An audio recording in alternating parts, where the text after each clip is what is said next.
Саламатсыздарбы, сиздер менен Мирлан Батырханов. Бүгүн биз сиздер менен бизнес жолугушууну уюштуруу же сунуш кылуу жөнүндө сүйлөшүп кетели. Мына сиз досторуңузга, тааныштарыңызга сунушталганда, үчүнчү вариант сунушталганда мындай болушу мүмкүн сизде. Кээ бир адамдар видеону жөнөтүп коет да, адамдар видеону көрбөйт.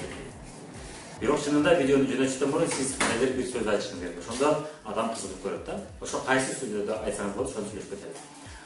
Мына видео жөнөтүүдөн мурун сиз менин бир сунушум бар эле. Ошол сунушту көрүп коюңуз, же ошол сунушту көрүп пикириңизди айтып коюңуз. Biz азыр интернет дүкөн раскруткалганы, же атактуу Россиянын фирмасынын интернет дүкөнү раскруткалган жардам берип атабыз. Ошону элге таанымал кылып атабыз. Ал интернет дүкөндө элдер ансыз деле алып жүргөн шампунь, дезодорант, кир жуугуч каражаттар, иди жуугуч каражаттар, уборка керектүү каражаттар, ошондой эле тиш пасталар, ансыз деле дайым биз алып жүргөн каражаттар да, жана ошондой эле кийим кечелер бар. Ушул нерселерди сатат. Тамак аштан экинчи орунда турган продукцияны сунуштап коет. Ушул продукцияны иштейбиз биз аны өзүбүз сатпайбыз. Ал боюнча элдерге маалымат берип кетебиз, консультация берип кетебиз. Онлайн консультант катарда WhatsApp менен иштейбиз, Instagram, Одноклассники менен иштейбиз. Ошол боюнча консультация берип, биз аркылуу канчалык ошол компаниянын товарларын ошол интернет дүкөнүнөн канчалык көп алган сайын бизге ошончолук көп акча түшөт. Муну онлайн консультант болуп иштейбиз. Муну канча жасаш керек, эмне жасаш керек бүт үйрөтөт деп айтып берет экен. Сиз дагы таанышыңыз болсо, же тааныш эмес адам болсо дагы сурасаңыз болот экен. Бир суроо берсем болот дейт экенсиз. Ооба, макул дегенде. Сизди акча темасы кызыктырабы дейт экенбиз, дегенде макул дейт. Акча темасы кызыктырса, анда менин бир сунушум бар эле. Сизге бир аз видео жөнөтөм, бир вариантыбызды көрүп койбойсузбу, таанышып коесуз. Эгерде кызыксаңыз, сиз менен сүйлөшөбүз дальше. Мындан ары сүйлөшөбүз. Кызыкпасаңыз жок дегенде биз билип коебуз, таанышып коебуз дейт экенбиз. Макул дейт. Бул боюнча атайын телефон аркылуу интернетсиз иштөө деген видео бар. Ошол жерде көптөгөн шаблондор бар, көптөгөн варианттар бар. Аны сиз биздин командада болсоңуз көрсөңүз болот. Анан ошондой эле телефон аркылуу маектешүү деген видеобуз бар. Ал жерде дагы номер алгандан кийин телефон менен сүйлөшүп, таанышып, кыскача анан кийин видеону жөнөтүү жөнүндө айтып кеткен. Анан кийин мотивация, башкаларга мотивация берүү деген сабагыбызда дагы биз кыскача фразаларды айтып кеткенбиз. Кожокейлерге бул текст айтыңыз, студенттерге бул текст айтыңыз деген варианттар бар. Ошону көрүп алыңыз дагы ошол жерден көбүрөөк шаблондорду алып алыңыз. Ушундай шаблондо айтып кеткенсиз. Андан соң сөзсүз түрдө өзүңүз эмне себептен келгениңизди жөнүндө айтып кетесиз. Өзүңүздүн окуяңызды да. Ал 1 мүнөттөн көп болбош керек. Ал эми азыркы фразаларыңыз 2-3 мүнөттөн көп болбош керек. Анан кийин эмне себептен ушул бизнеске келип калдыңыз, ушул ишти жасап калдыңыз. Эмне себептен, эмнени көрүп алдыңыз өзүңүзгө. Жана эгерде сиз жаңы иштеп натыйжаңыз боло элек болсо, натыйжа жок болсо, бул бизнесте анда сиз натыйжаңызды айтпайсыз, анда эмнени айтасыз? Келечекте кандай нерселерге жетем деген үмүтүңүз бар. Эмнелерге жетейин деген планыңыз бар. Эмне максатта, эмнеге жетиш үчүн сиз ушул ишти жасап атасыз. Ошону айтып кеткенсиз. Андан соң мына мен сизге видеолор жөнөтөм деп айтып кетсем, видеолор жөнөтүп коем, 15-20 мүнөт убактыңыз берет. Ошол жерде сонун кылып жакшыраак түшүнүп берген, кандай чөт акча, эмнеге чөт, эмне кандай бүжүктөр бар, кандай четиркөө саякаттар бар, ошолорду айтып берем. Кандай материнский премиялар бар, энелер үчүн премиялар бар. Ошолорду кыскача айтып берем, ошону көрүп чыгасыз. Көрүп чыккандан кийин мага пикириңизди айтып коесуз деп айтат экенбиз. Ал жерде 15-20 мүнөт убакыт берейин. Ошол видеону сизде кандай бүгүн көргөн шартыңыз барбы, же эртең көргөн шартыңыз барбы, бүгүн көргөнгө кандай карайсыз деп айтып, анан кийин видеону жөнөтүп кетесиз. Эгерде ал адам менин шартым жок, көрө албайм жана башка десе, анда сиз сурайт экенсиз, макул, анда кайсы күнгө ыңгайлуу болот? Ушул жума сизге удобный эле болот, же 2 күндөн кийин жөнөтсөм кандай дейсиз деп сурайт экенсиз. 2 күндөн кийин десе, анда 2 күндөн кийин жөнөтүп коет экенсиз. Же болбосо сүйлөшүп аласыз, бүгүн жөнөтүп коем, 2 күндө сизге эстетип коем деп экенсиз. Ал эми эгерде ал адам мына жөнөттүңүздөн кийин эгерде ал адам мен көрө албадым десе, эмне дейбиз? Көрө албадым десе, албетте капа болбойбуз, таарынбайбыз, жинибизди кетирбейбиз, сүйүнбөйбүз, шылыңдабайбыз, жана башка. Жөн гана нейтралдуу тондо жылмаюу менен айтат экенбиз. Көрө албасаңыз туура түшүнөм, иштериңиз көп болгондор да. Анда мунусуну көрө албасаңыз, жакынкы 2 күндө кандай убакыт таап көрө аласыз, 15-20 мүнөт убакыт бере аласыз десе, кимдир бирөө макул убакыт таап көрөм, сага сөз бергенден деп көрө аласыз деп. Кимдир бирөө айтышы мүмкүн, бул жумада көрө албайм, кийинки жума. Анда макул, мен сизге кийинки жума эстетип коем деп экенбиз.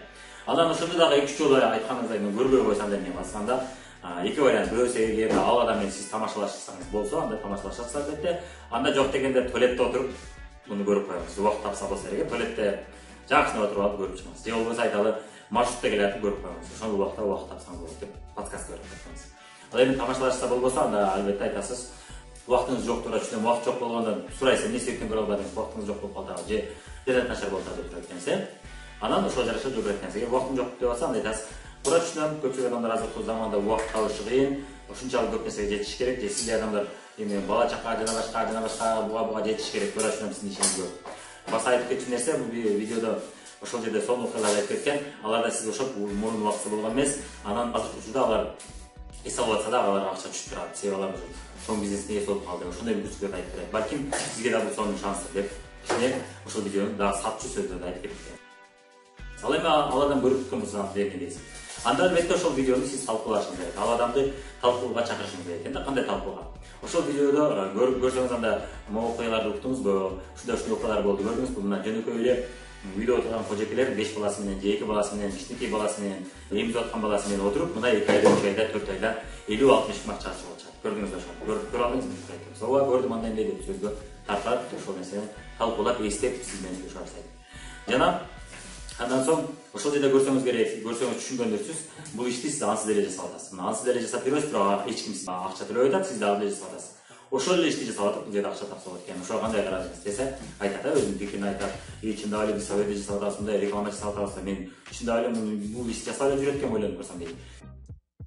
Дагы кийинки момент эсиңизде болсо, сиз эгерде азыр мисалы үчүн айрыкка чыгып десеңиз, сиздин айрыкка чыгып атсаңыз, сизге кошумча, мисалы үчүн кошумча 30-40 миң кошумча акча түшүп турса ай сайын, бул кандай жакшы деп ойлойсузбу деп сурайт экенбиз. Деген албетте жакшы эле, мага кошумча болсо мындай болот, мындай болот дейт. Жакшы, ошо андай сиз ошол акчаңызды балким өзүңүз кызыккан нерсе алып алат элеңиз, туурабы десек, ооба дейт. Эмнелерди алышыңыз мүмкүн эле деп сурайсыз.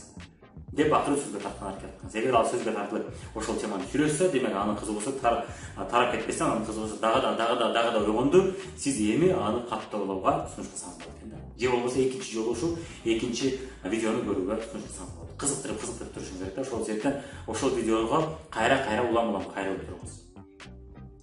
Андан кийин мына кайрылдыңыз, сүйлөштүңүз, эми экинчи видеону сунуш кылсаңыз болот. Бул кандай видео?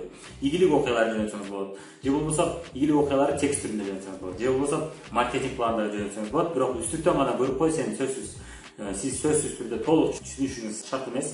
Үстүртөн түшүнсөңүз болот. Анда маркетинг планды кыскача өзекиде түшүндүрүп кетсеңиз болот. 100 миң оборотко 10 миң төлөнөт, 200 миң оборотко 20 миң төлөнөт. Бул боюнча бизде телефон аркылуу маектештирүү видеосу айтып кеткен. Демек ушундай адамдар менен жолугуш өткөрө берсеңиз сөзсүз түрдө натыйжа болот. Ал эми кимдир бирөө болсо айтат, негатив ойлорду айтат. Ал негатив ойлорго капа болбоңуз, сынбаңыз. Сиз $100 акш доллар эмес, сиз баарына жаккыдай, сиздин сунушуңуз баарына жаккыдай, ал $100 акш доллар эмес. Кимдир бирөөгө жагат, кимдир бирөөгө жакпайт. Бул нормалдуу көрүнүш.